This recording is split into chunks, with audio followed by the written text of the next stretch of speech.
Assalamualaikum warahmatullahi wabarakatuh. Halo teman-teman semuanya. Pada video kali ini aku bakal ngebahas tentang unsur ekstrinsik utama dalam karya sastra yang mencakup pengarang, sensitivitas, imajinasi, intelektual, dan pandangan hidup. Sebelumnya, perkenalkan, nama saya Jenny Lia Citra dengan NIM 2401 dan 678. Sebelum masuk ke materi, kita bahas dulu nih apa sih unsur ekstrinsik itu. Unsur ekstrinsik adalah unsur yang membangun suatu karya sastra dari luar, baik itu dari latar belakang penulisnya ataupun dari tentang lingkungan dari mana suatu karya tersebut berasal. Nah, unsur ekstrinsik ini juga sangat berpengaruh dalam pembuatan karya sastra. Baik, mari kita melanjutkan ke materi berikutnya, yaitu mengenai pembahasan pengarang. Nah, pengarang ini adalah sosok pencipta karya sastra yang latar belakangnya itu sangat mempengaruhi isi dan gaya karya. Nah, latar belakang pengarang ini mencakup biografi, kondisi psikologis, aliran sastra yang dianut, serta pengalaman hidupnya. Misalnya, pengetahuan tentang agama, budaya, dan sejarah hidup pengarang yang dapat memberikan gambaran mengapa karya tersebut memiliki tema atau pesan tertentu. Baik, yang kedua yaitu sensitivitas. Nah, sensitivitas ini adalah kepekaan pengarang terhadap lingkungan sekitar, perasaan, dan berbagai fenomena sosial atau budaya. Kepekaan ini memungkinkan pengarang untuk menangkap detail-detail yang kemudian dituangkan dalam karya sastra secara hidup dan menyentuh. Nah, sensitivitas ini meliputi kemahiran teknis dalam penggunaan bahasa, gaya bahasa, diksi, serta kematangan emosional yang dapat mempengaruhi suatu karya sastra lebih mendalam. Yang ketiga yaitu imajinasi. Nah, imajinasi ini adalah kemampuan pengarang untuk menciptakan gambaran, cerita, atau situasi yang tidak selalu berdasarkan kenyataan, tapi tetap memiliki nilai kehidupan dan makna. Imajinasi memungkinkan pengarang mengembangkan cerita yang menarik dan penuh nilai-nilai budaya, sosial, atau moral yang berlaku dalam masyarakat. Oke, selanjutnya yang keempat yaitu intelektual. Nah, intelektual ini berkaitan dengan tingkat pengetahuan, pemikiran kritis, dan kemampuan analisis pengarang. Hal ini mempengaruhi bagaimana pengarang mengolah ide dan gagasan dalam karya sastra, termasuk bagaimana ia mengaitkan cerita dengan ideologi, filsafat, atau pemikiran tertentu. Nah, intelektual pengarang ini menjadi dasar dalam membangun struktur cerita dan pesan yang ingin disampaikan.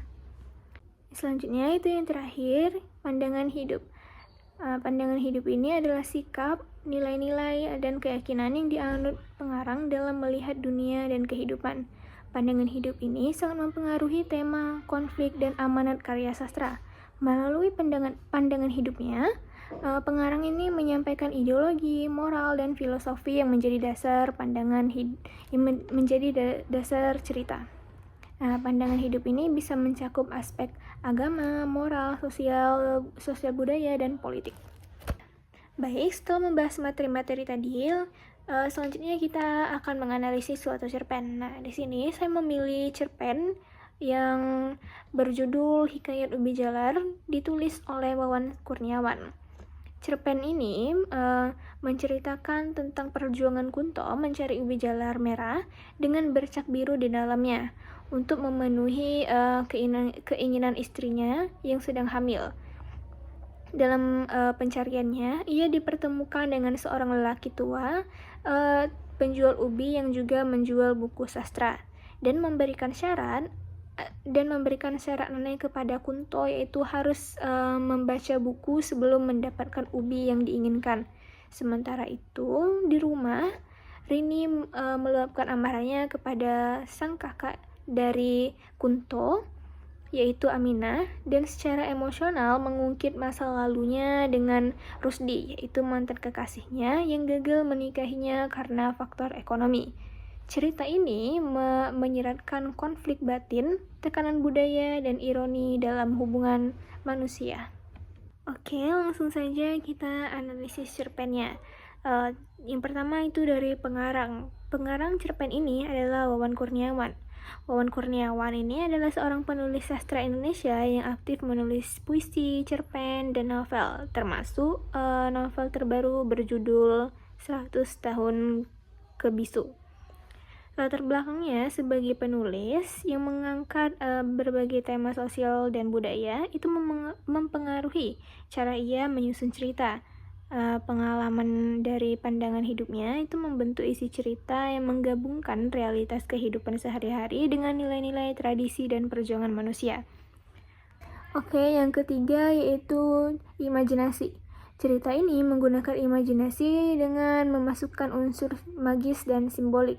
Nah, seperti ubi jalar merah yang di dalamnya harus ada bercak biru, yang itu sangat sulit ditemukan, dan penjual ubi tua yang juga menjual buku sastra. Imajinasi ini membuat cerita lebih menarik dan bermakna, bukan hanya sekedar kisah sehari-hari, tetapi juga mengandung pesan tentang pencarian makna dan hidup. Baik, yang keempat adalah intelektual. Cerita ini mengandung unsur intelektual dengan adanya referensi sastra dunia, yaitu buku A Brief Life, karya Juan Carlos Onetti, dan tokoh Juan yang disebut dalam cerita ini. Hal ini menunjukkan bahwa pengarang ingin mengajak pembaca untuk berpikir lebih mendalam tentang kehidupan, tanggung jawab, dan pembelajaran melalui sastra. Kunto yang jarang membaca menjadi termotivasi untuk belajar demi istrinya, menandakan pentingnya pengetahuan dan refleksi dalam menghadapi masalah. Oke, yang kelima adalah pandangan hidup.